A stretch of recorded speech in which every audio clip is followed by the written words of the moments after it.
हाय दोस्तों, मैं आज आपके सामने जॉन आलिया जी के कुछ चुनिंदा शेर लेके आया हूँ। इसी सीरीज़ में मैं काफ़ी शायरों को आजकल सुन रहा हूँ और काफ़ी उनको बाइफरकेट कर रहा हूँ on the basis of their nature. तो जॉन आलिया जी की जो नेचर मैं आपसे शेयर करना चाहता हूँ और उनके जो चुनिंदा शेर हैं मैं शेयर करना चाहता हूँ उनकी addiction to love. Addiction to love उनका बेहद बहुत ज़्यादा अनकंट्रोल्ड एडिक्शन टू लव था। कुछ शेरों में आपको वो दिखाई भी देगा और कुछ में छुपा है, पर वो आपको ढूंढना पड़ेगा। शेर मैं आपकी नज़र करता हूँ और आप देखिएगा आपको कैसे लगते हैं। रीडिंग थोड़ी बहुत करूँगा मैं ताकि वो शेर की कंटिन्यूएशन जल्दी जल्दी बनी रहे। तो पहला शेर तो एडिक्शन पे यही है कि ज़िंदगी किस तरह बसर होगी, दिल नहीं लग रहा मोहब्बत में। तो इससे क्लियर है कि मोहब्बत के बिना उनके लिए जीना बहुत ही मुश्किल था। और अपनी महबूबा की तारीफ़ कैसे करते हैं वो सुनिए। किस लिए देखती हो आईना, तुम तो खुद से भी ज़्यादा खूबसूरत हो। फिर मुझे अब तुमसे डर लगने लगा है, तुम्हें मुझसे मोहब्बत हो गई है क्या। इससे वहशत का उनकी पता लगता है मोहब्बत की। जो अगला शेर है, मेरी बाहों में बहकने की सज़ा भी सुन ले, बहुत देर में आज़ाद करूँगा तुझको। तो इससे पता लगता है उनका ऑब्सेशन ऑफ लव। अगला है, सोचता हूँ कि उसकी याद आखिर अब किससे रात भर जगाती है। अगर वो मेरे पास नहीं है तो अब किसके पास है जिसके पास जाके वो रात भर उसको जगाती है। यानी वो उससे भी आगे पहुंच चुकी है, मेरे को जगाती है, आगे किसको जगाती है। यारो कुछ तो जिक्र करो, तुम उसकी कयामत बाहों का, वो जो सिमटते होंगे उसमें वो तो मर जाते होंगे। अपना एक्सपीरियंस वो बता रहे हैं कि मतलब जो उसकी बाहों में गया वो तो मर जाता होगा। मतलब वो शिद्दत देखिए आप। अब शिद्दत के साथ थोड़ा सा उनका फ्री फ्लो भी है कि अगर वो चली गई है या वो छोड़ गई है, पर वो उनकी addiction to love, if not from the same woman, he desires from another woman. तो वो बोल रहे हैं, तुम्हारा हिज्र, हिज्र मतलब सेपरेशन, तुम्हारा हिज्र मना लूँ अगर इजाज़त हो, मैं दिल किसी से लगा लूँ अगर इजाज़त हो। तो हम तो ये बात सोचें और बोल भी ना पाएँ और वो सब कुछ बोल रहे हैं। अगला है, कितनी ऐश से रहते होंगे, कितने इतराते होंगे। इतराना इज़ प्राउड ऑफ समथिंग। कितने ऐश से रहते होंगे, कितने इतराते होंगे, जाने कैसे लोग वो होंगे जो उसको भाते होंगे। यानी कि वो कैसे लोग होंगे, कौन किसको वो पसंद करती होगी। अब ये हमने आजकल विलन्स के मुंह से सुना है कि मुझे तू मार ले और टच कर ले तो इस बहाने तू मुझे टच तो करेगी। पर ये शेर कितना पुराना है आप देखिए। आज मुझको बुरा कहकर आपने नाम तो लिया मेरा। मतलब ये थॉट ओरिजिनल, कोई मुझ तक पहुंच नहीं पाता, इतना आसान है पता मेरा। यानी he is always desire that someone comes to him and his arms are always open to the new love because he is addicted to love. शब, शब इज नाइट। शब जो हमने हमसे हुआ माफ़ करो, नहीं पी थी बहक गए होंगे। यानी शराब के नशे में नहीं हुआ जो हुआ। शौक है इस दिले दरिंदा को, आपके होंठ काट खाने का। अब ये देखिए, this is the physical obsession he has. मतलब शौक है, हॉबी है मेरी। दिले दरिंदा इज़ एनिमल लाइक हार्ट, मतलब जो वहशत वाला दिल। शौक है इस दिले दरिंदा को, आपके होंठ काट खाने का। नेक्स्ट शेर है, अब तो उसके बारे में तुम जो चाहो वो कह डालो, वो अंगड़ाई मेरे कमरे तक तो बड़ी रूहानी थी। यानी जब तक वो मेरे साथ थी वो रूहानी स्पिरिचुअल थी।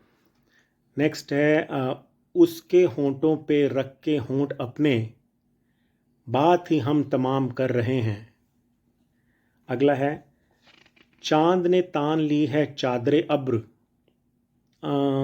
तानना इस कवर करना, चादरे अब्र इज लेयर्स ऑफ क्लाउड जैसे बन जाते हैं। चांद ने तान ली है चादरे अब्र अब वो कपड़े बदल रही होगी। ये एक्चुअली पूरी गज़ल है, और पूरी गज़ल के बीच में वो ये दो लाइनें आती हैं कि उनकी महबूबा चाँद के पीछे चली गई और उसने चाँद ने वो लेयर ओढ़ लिया, और वो महबूबा जो है वो अब कपड़े बदल रही होगी। हो कभी तो शराबे वस्ल नसीब, पिए जाऊं मैं खून ही कब तक। यानी उनकी डिज़ायर ऑफ लव। शराबे वस्लेज, जब आप मीटिंग करते हो और साथ में ड्रिंक करते हो, वाइन पीते हो, तो वो इकट्ठी होना जो कि बड़ा बहुत ही एक रोमांटिक बंदे के लिए बहुत ज़रूरी है जो वाइन पीता है या शराब पीता है। हो कभी तो शराबे वस्ल नसीब, पिए जाऊं मैं खून ही कब तक। यानी मोहब्बत के बिना वो खून पीते हैं, खून थूकते हैं। अभी खून थूकने का भी एक शेर उन्होंने लिखा हुआ है, बट वो धीरे धीरे आएगा। अगला है, हमें शिकवा नहीं एक दूसरे से, मनानी चाहिए इस पर खुशी क्या। यानी कि हम खुशी ही मना लेते हैं अगर हम एक दूसरे से शिकवा नहीं करते। अगला है, याद आती है वो अज़ारे अपनी और उसके बदन का जादू भी। यानी कि हमारी अज़ारे इनसिंसियरिटी, जो मैंने धोखा या इनसिंसियर था मैं, याद आती हैं वो, याद आती हैं मो अज़ाए अपनी और उसके बदन का जादू भी। अगला है, नई ख्वाहिश रचाई जा रही है, तेरी फुरकत मनाई जा रही है।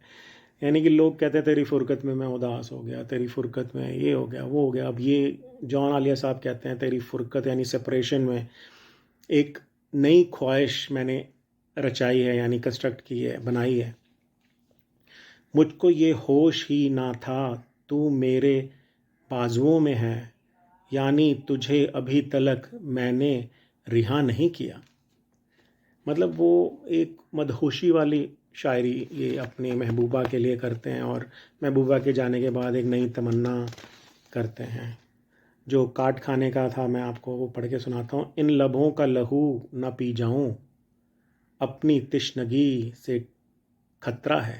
यानी मुझे अपनी प्यास से ही खतरा है, कहीं मैं तेरी इतना प्यासा हूँ कि तू मेरे पास आए तो मैं अपना तेरे लिप्स का ब्लड ही ना पी जाऊँ।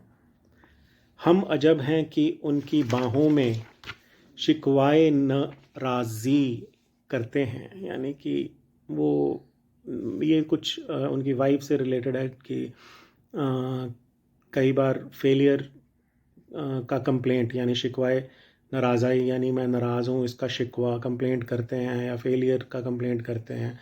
बट वो अपने आप को ही कोस रहे हैं कि यार, instead of enjoying the love I am doing this. हुस्न कहता था छेड़ने वाले, छेड़ना ही तो बस नहीं छू भी।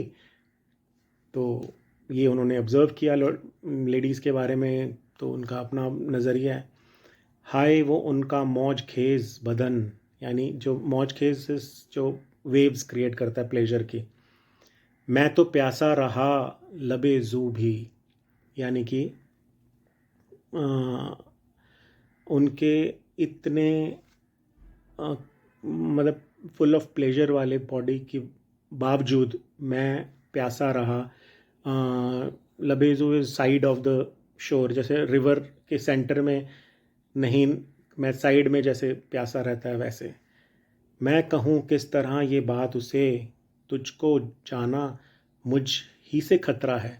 यानी कि वो अब ये चाह रहे हैं बताना कि भाई तुझे मुझसे ही खतरा है, तू मेरे पास आई है तो मुझसे ही खतरा है, क्यों मैं इतना प्यासा हूँ। पूछना वस्ल का हिसाब, हाल है अब बहुत ख़राब। वस्ल सेपरेशन। पूछना वस्ल का हिसाब, हाल है अब बहुत ख़राब। रिश्ता ए जिस्मो जान, यानी relation between body and life के बीच जिस्म हरम हो गया। यानी कि सेपरेशन के बाद जो रिश्ता ए जिस्मो जान, relation between body and life में से जो जिस्म है यानी बॉडी है, वो हरम मतलब एक्सक्लूड हो गई है। यानी कि अब वो शरीर, शारीरिक सुख या शारीरिक साथ की बात नहीं, अब एक लाइफ की बात है। अब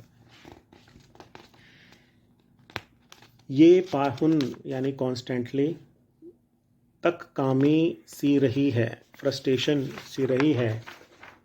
मोहब्बत जहर खाकर आई थी क्या, यानी कि मोहब्बत पॉइज़न खा के आई थी, और मोहब्बत के आने के बाद मुझे हमेशा ये पाहुन यानी कॉन्स्टेंटली तक कामी यानी फ्रस्ट्रेशन, उसके आने के बाद मुझे हमेशा फ्रस्ट्रेशन ही रही है। और ये लास्ट है आपकी नज़र। हाय मोहब्बत हयात की लज्जत, वरना कुछ लज्जत हयात नहीं है, इजाज़त तो एक बात कहूँ वो, मगर खैर कोई बात नहीं। वो कहना भी चाहते हैं, अपने दिल की फीलिंग्स भी बताना चाहते हैं, और वो एक अकेलापन भी है, और जब वो कोई आता है तो उसको पूरा जैसे अपने में समाने की बातें, और अपना ही ऐसे एक बिहेवियर कि उनके बिना मैं रह नहीं पाऊँगा, पर अगर वो चले जाते हैं तो वो किसी और को अपनाने की बातें। मतलब जॉन आलिया साहब is totally addicted towards love, and he just needed it. So if not from one, from another woman. And दिल फेक तो नहीं कह सकते, बिकॉज थोड़ा शिद्दत तो उनके शेरों में है ही है। तो एक शेर उनका और भी था, मैंने लिखा नहीं है, कि तेरा हिज्र मना लूँ, अगर इजाज़त हो मैं दिल किसी और से लगा लूँ, अगर इजाज़त हो। तो वो इजाज़त भी मांग रहे हैं, जिससे प्यार करते हैं उसी से इजाज़त मांग रहे हैं। तो ये मैंने शायद बोला है, सॉरी, बीच में। तो अगर आपको ये अच्छा लगा तो आप प्लीज़ सब्सक्राइब कीजिए और बेल आइकन को दबा दीजिए, बिकॉज़ जॉन आलिया साहब के बाद कुछ और भी मैं आपके सामने पेश करूँगा। जैसे कि अब मैं अताउल्ला खान जी पे काम कर रहा हूँ।